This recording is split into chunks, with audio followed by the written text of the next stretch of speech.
What occurred, though, is something far away from here, in Oslo, Norway. In Oslo, Norway, a teacher retired. She retired and she looked to her pension. And her pension is part of an entity called Statoil. Statoil is the Norwegian state pension system. Statoil was looking around for better returns, and Statoil landed upon the Marcellus Shale of Pennsylvania and later the Marcellus Shale of Ohio as their next investment objective. Now, I'm not saying she or he was wrong in retiring, not at all. And their ability to do things in Norway is fine. And the ability of international commerce is fine. But when Statoil and other third parties gave money through Wall Street to the LLCs that actually operated our drilling zones, typically 8 LLCs at the same wellhead, when they did that, they set up the conditions on which we were going to damage our legacy. Because what's left behind in Eastern Ohio is not the beautiful green pictures in the Bob Evans. What we have behind us is Marcellus Shale, dragged out, put into water, put into sludge ponds, and left behind. Now, Marcellus Shale, I should point out, is named for a rock formation in Marcellus, New York, and as you heard this morning, New York does not have fracking. Okay? And it's been studied, it's originally studied by the Geology Department of Cornell University. The prominent professor from Cornell, Anthony Angrafia, has been one of the intellectual leaders of the anti-fracking movement. The people in California who've been very involved in this, the people who are in the Master Limited Partnership in Foster City, California, they own a place called American Landfill in Eastern Ohio. They're the people that are taking the rock with the radiological problems. They're taking the rock into the American landfill as daily cover. So they in California are never going to be affected by it. Here again, Norway, California, wherever, we are going to have a significant concern about the legacy. I'm one of the old guys, being 68, and the young people will be following me on city council and county commission and the like. But most of the time, our concern is going to be, who's going to be here to clean it up? Who's going to be around to take care of that waste? So we're seeing in Eastern Ohio then waste pits, injection wells, spills like this, the bridge and road burdens and the like. We're seeing massive waste tanks displacing the beautiful scenery. Now, I've never been to New Matamoros, and if you're from New Matamoros, I don't mean to insult you, but where is Green Hunter putting all this fracking waste as it waits for the Coast Guard to permit it to barge 16.4 million gallons of fracking waste down the Ohio River? Where is it putting it? Well, it's in New Matamoros now. It's waiting for permission for the Coast Guard, and when it comes downriver, you can't do a damn thing about it. Why not? 1788. Again, a piece of legacy. Ohio was not formed yet, but Virginia was, and Virginia and Connecticut were contesting in the Articles of Confederation within that Congress to give authority over the Ohio River. Virginia won. Virginia later spun off, as you know, Kentucky. So Kentucky owns what's called to the historic high water mark on the north bank of the Ohio River. So if you're in Ohio and you're looking at those tanks full of fracking waste, you're wondering about loading the 16.4 million gallons onto those 4 barges for the tow, you can't do anything about it because Kentucky owns the river. And because the Coast Guard could give permission tomorrow, if they wished, to have that barge come down.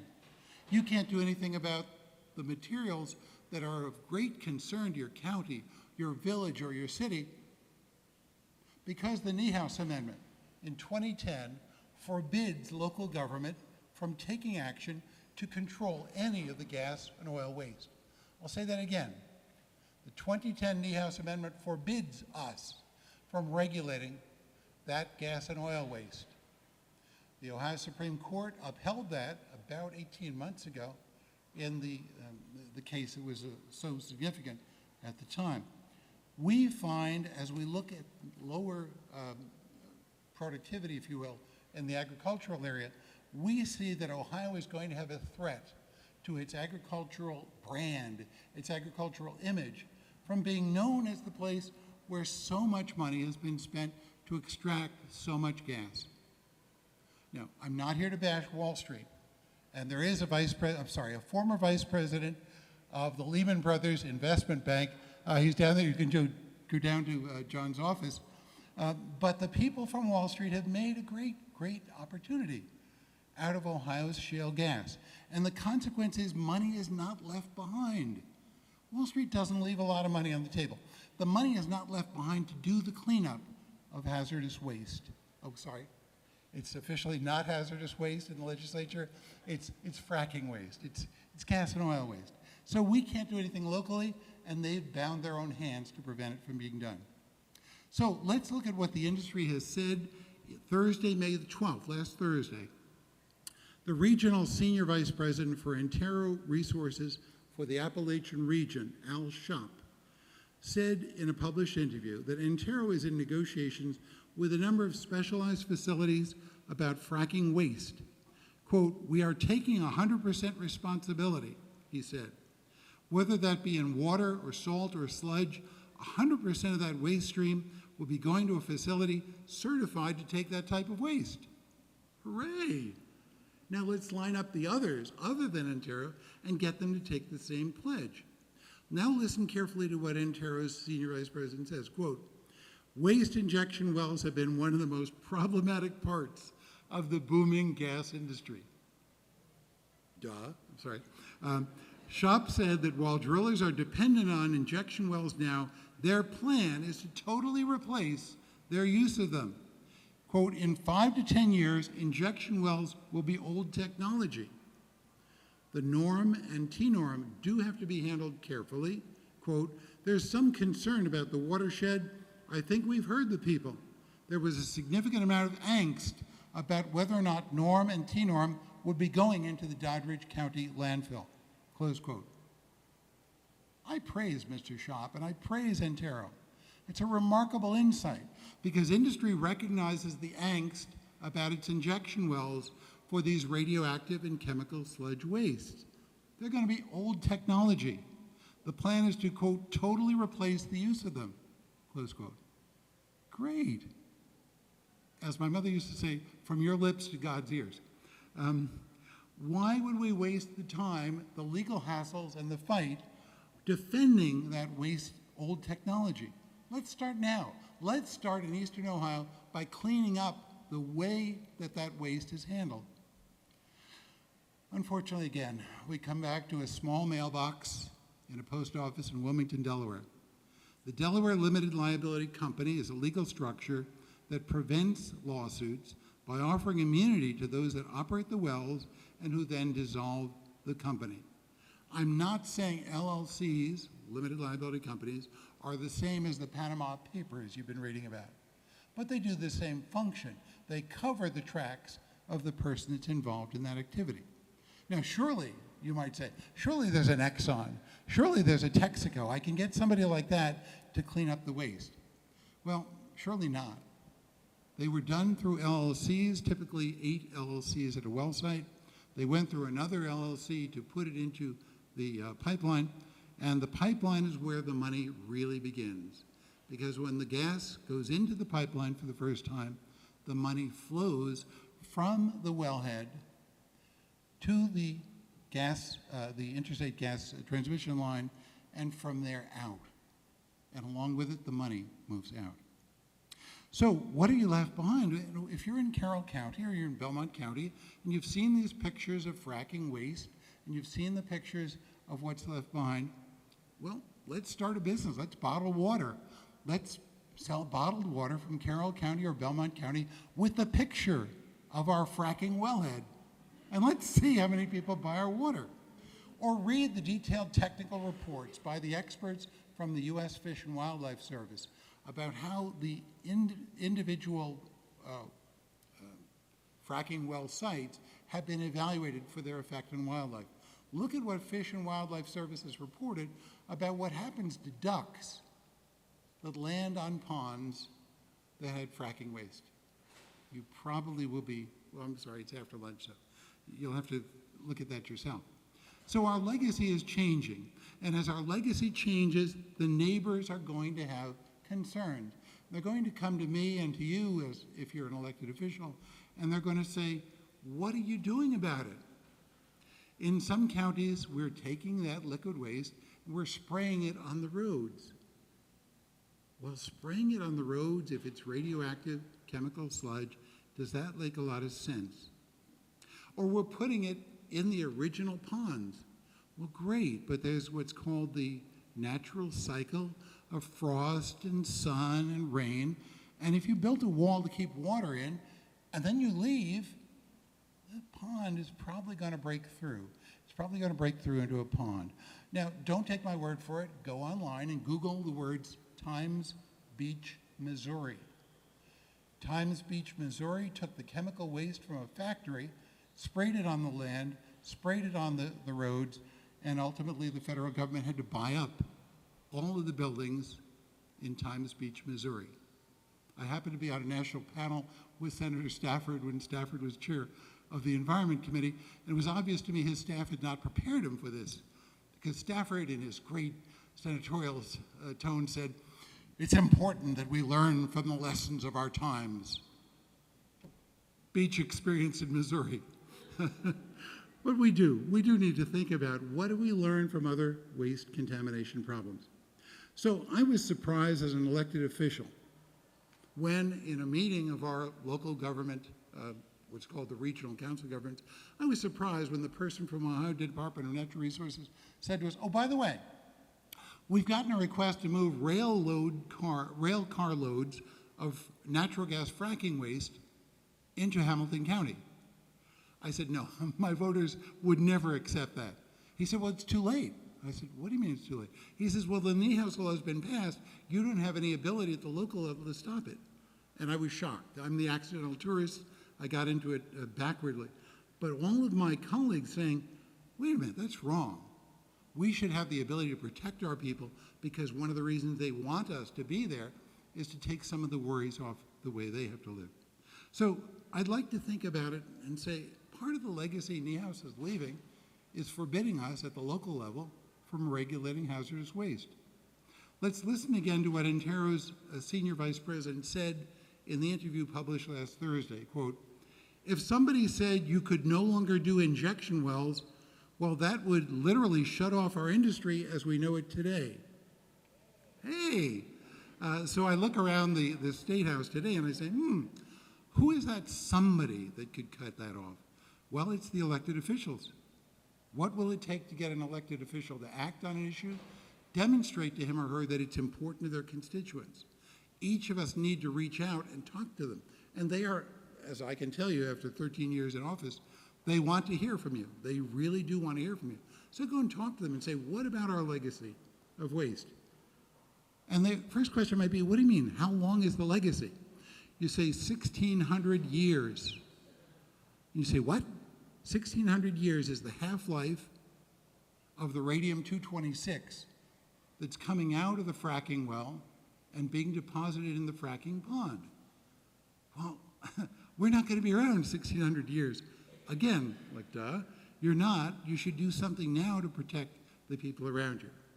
So with the produced water and flow back from the millions of gallons of radium-226, thorium, and 228 in solution with chemicals, with that coming in, the ponds may dry up eventually and may become just extremely toxic sludge cake. Or they might be drilled further and processed and taken away to somewhere where they can be neutralized. If you can neutralize radioactive materials, great. Patent the process, please, because nobody else has been able to do it. So I'm going to now go to some specific steps I would encourage you to do. First step, Ohio should have scouts, not Boy Scouts or Girl Scouts, but radiation and chemical waste scouts. I'm thinking of a state-funded technical team to visit each of the inactive fracking sites in the state of Ohio, and there to install remote sensors, infrared cameras, and monitors for methane release. Try that for 90 days and get the true specific facts. Track the costs of doing this and reallocating it to the well sponsors who are still in business, or let them publicly disavow any drilling that they'd ever done. The visit by the team would bring the data back to the legislature. With this base of real-time data, we can protect as much of the natural environment as we can in the areas around the waste pond. Second, analyze the samples that are taken. Have the team conduct an accurate standard sampling from the liquid waste ponds and tanks, produce a data-based estimate of what are the real volumes of hazardous and radioactive wastes that remain behind in eastern Ohio. What's the number? A famous phrase in science was, the dose makes the poison. So what is the dose put onto eastern Ohio? What's the poison? We know roughly what the chemicals are. We need to know the dose. Third, track back the trucks carrying into Ohio the West Virginia and Pennsylvania fracking liquids. Let's empower real regulators to do real policing. Quick show of hands, how many of you know Ben Lupo? Ben Lupo? Okay. Ben Lupo was a truck operator who took a load of fracking waste and instead of taking it for treatment, opened the back of the truck on a creek and poured out the contents, killing the fish and getting him a sentence in federal prison. Ben Lupo is in federal prison through the end of 2017. Ben is lonely.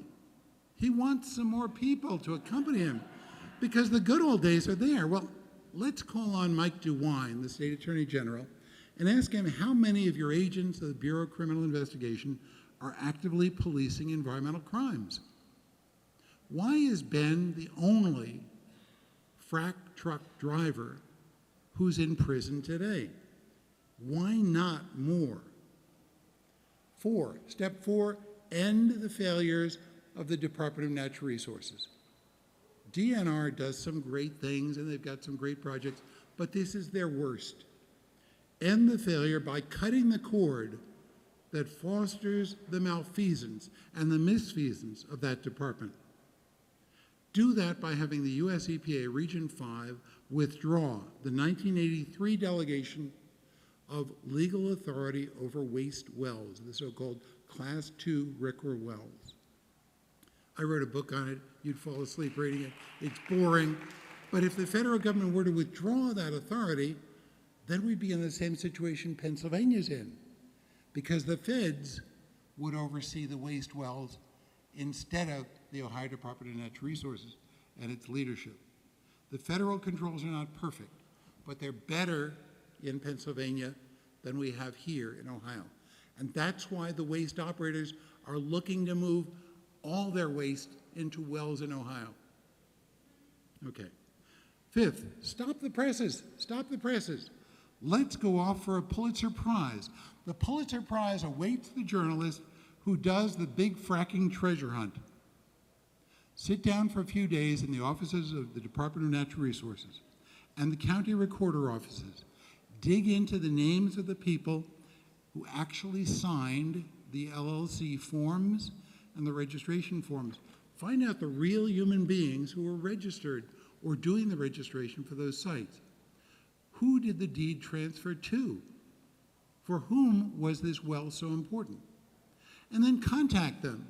Have your newspaper agent, your editors, contact them with a letter similar to what you used to get if you dropped your wallet on the street. Dear Mr. Jones, your entity left 50,000 gallons of contaminated radioactive waste in a pit across the street from the Smith Elementary School.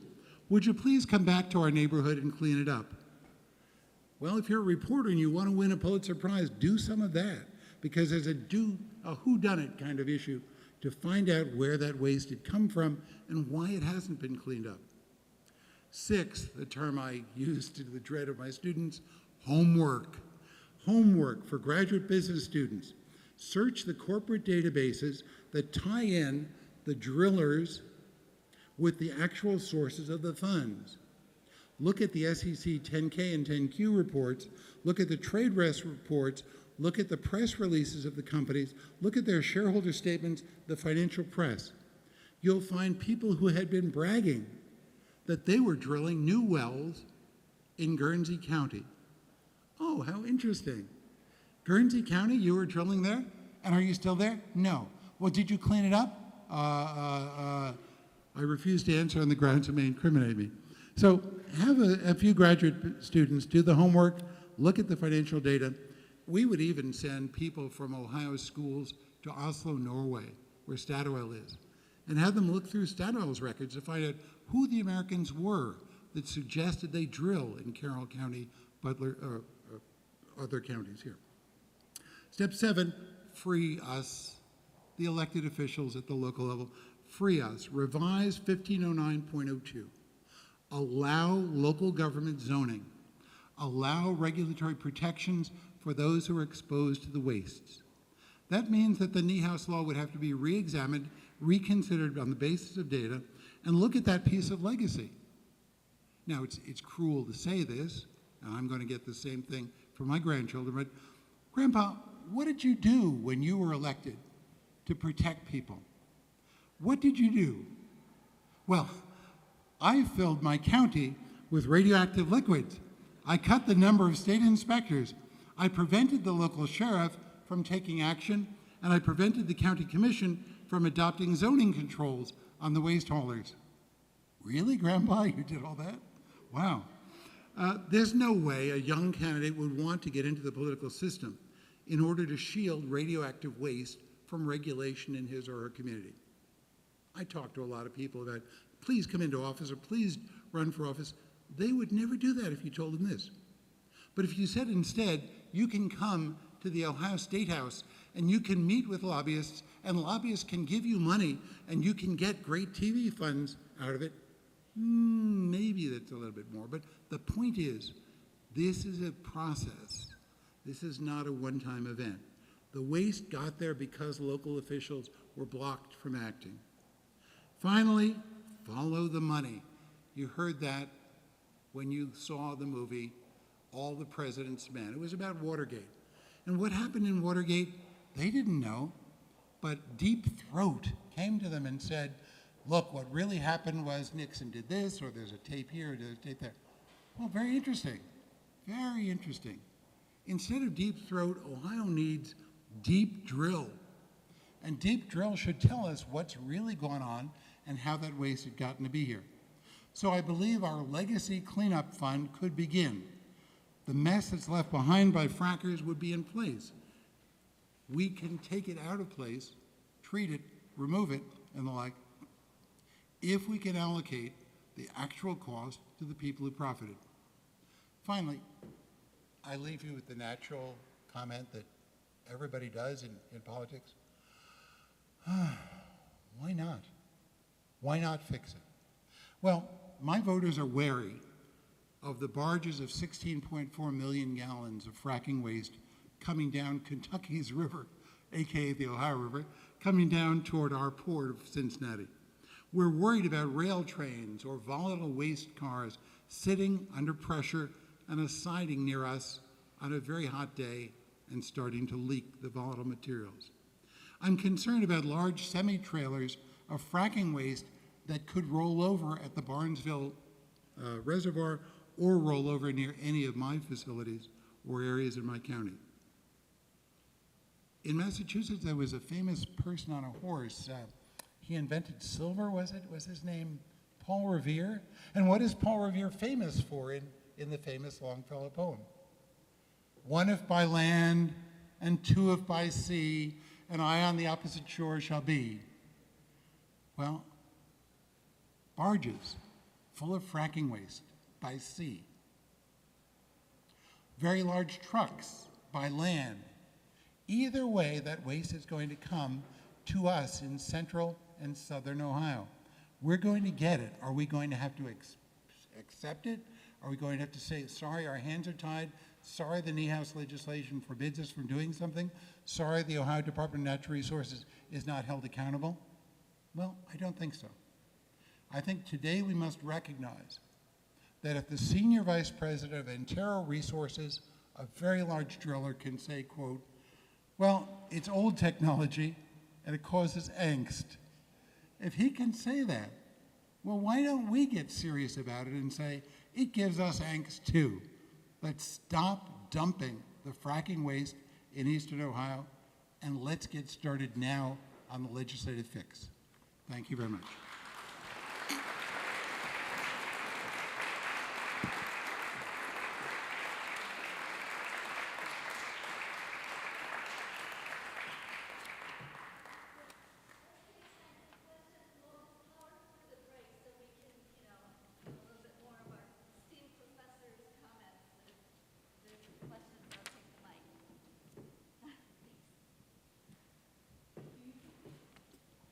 Do you think there's any role for citizens suing these companies to have any beneficial effect? I was really honored recently. The energy lobbying group, Energy in Depth, criticized me in a report saying my textbook over there is a guidebook for how citizens can sue gas companies. Yes, thank you. No, it's not. It's not. It's really an academic paper, but there will be issues. Right now, the Ohio Supreme Court is definitely controlled by the gas industry's contributions. We have an elected Supreme Court, and so to run for the Supreme Court of Ohio requires a great deal of money. And to get a great deal of money, you need a great deal of support from certain industrial sectors that wish to be compensated for that. Well, I would just say that's... Oh, I'm sorry. Lawyers are not officially permitted to criticize the Supreme Court of Ohio. So my comments were only in a generic sense and not criticisms of the Supreme Court of Ohio. Well, I would also say that that's the good news and the bad news. I mean, if it's an elected court, then the citizens of Ohio have an opportunity. If they have enough money. I ran for the Ohio Court of Appeals 10 years ago. I spent $276,000 of my retirement on it. The opponent, and the reason I spent it was my opponent kept buying more and more and more TV time for his attack ad. So I'll spare you the details of that. It's off our topic today. Other questions, please? Professor Oreilly, over here. I just wanted to share with you and the rest of the audience that I just completed my research on some of the injection wells.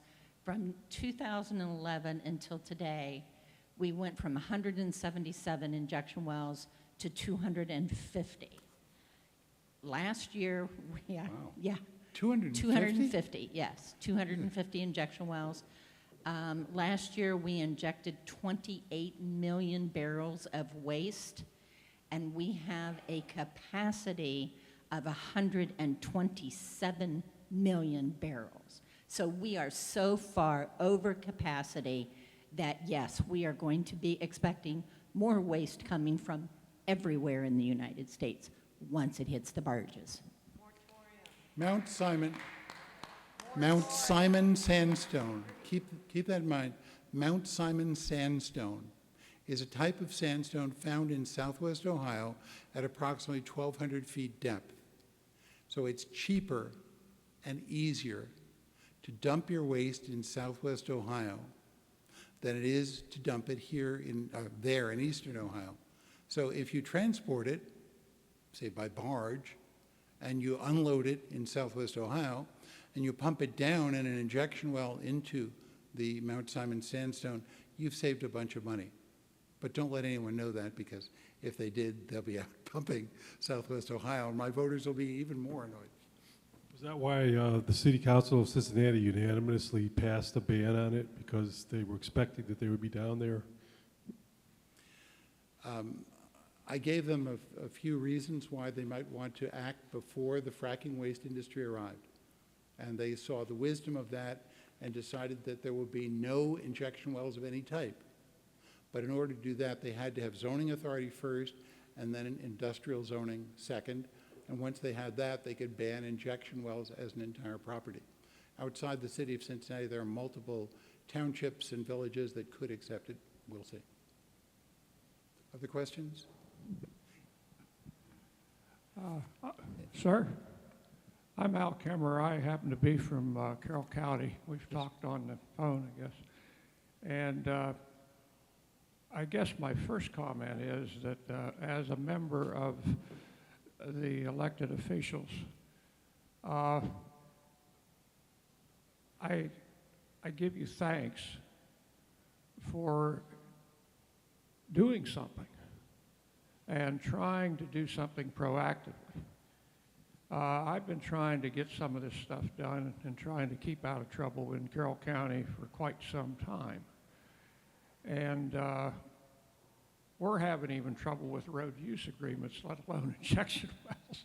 Mm-hmm. And one of the reasons I might say is because the local officials seems to have some sort of a reluctance of getting out of their meeting rooms and actually driving around the community and or the county and seeing what's happening.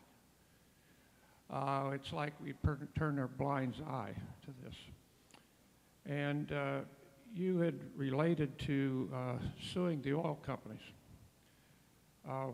I've been associated with some people that have sued or have been sued or whatever by oil companies, and I find it's like it's even worse than David and Goliath, because Goliath has an awful lot of people that help, and if nothing else, it's like a tag team match. They just keep bringing in, and they just sort of just stifle you because you don't have enough resilience or enough fortitude or whatever it takes to just persevere.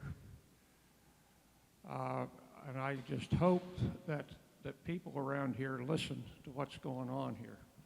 Because we, in Carroll County, I went to my commissioner's here a number of years ago, and I have a decent amount of information on oil and gas, and I downloaded onto the county's computers off my zip drive and told them, I said, you guys need to become aware of what's going on here.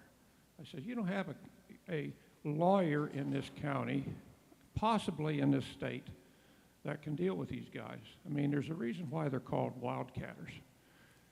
And that sort of fell on deaf ears. It's pretty much, where could we sign to get the money? And I think it's also about power. And I just can't say how much I appreciate that we've got some people that actually listen to constituents. Now, the thing about writing and getting a hold of the local officials is one thing, but there's strength in numbers. Because one or two people, yeah, you know, it's sort of like a blip on the radar screen. And I'll tell you just how evasive some of these oil and gas companies are. I have a friend of mine that was working with, she was in 6th District Court up in Akron. She was about fraudulent documents being filed in the county recorder's office. And that's what the basis of her whole suit was. The judge forced her into negotiations. Now, I wasn't able to be there to talk about what was going on, but she tells me this just after she gets out of court. She said, you can't believe, Al, they forced us to negotiate. And I said, what the heck are you talking about here? They can't negotiate the authenticity of the documents. They can negotiate the terms, but they can't negotiate the authenticity. Well, we ended up going to appeals court, but in the meantime, the judge sealed the records. Very curious, you know. So, I mean, it just goes on and on and on, and trying to be able to combat this kind of stuff is tremendously, it's trying, to say the least. And so much of this stuff falls on deaf ears.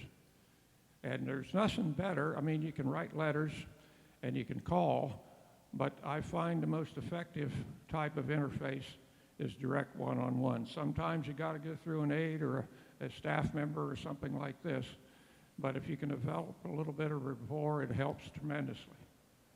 But here again, Jim, I just can't thank you how much for being here.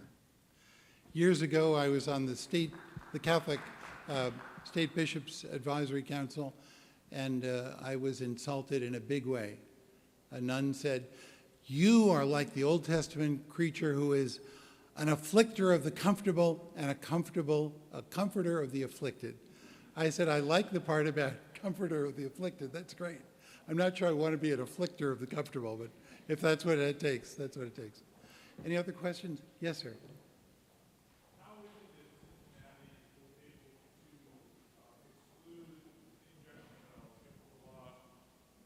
How is it that Cincinnati was able to exclude injection wells if the law prevents local control of waste disposal? Right. Can you explain that? The Niehaus Law 1509.02 is specific to oil and gas waste. Cincinnati used the charter provision dealing with industrial zoning to say no injection wells. So presumably, an owner of multiple millions of gallons could come with a teacup and pour it down a hole, and Cincinnati could not stop it. But they can't inject it. Injection is where the value is, making it as quick and efficient as possible.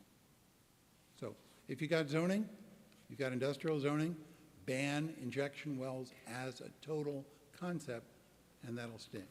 So in other words, it applies to injection of any kind of waste, Yes. not just oil. Injection of Tootsie Rolls, injection of whatever, yes. Yes. Any other questions? Thank you very much.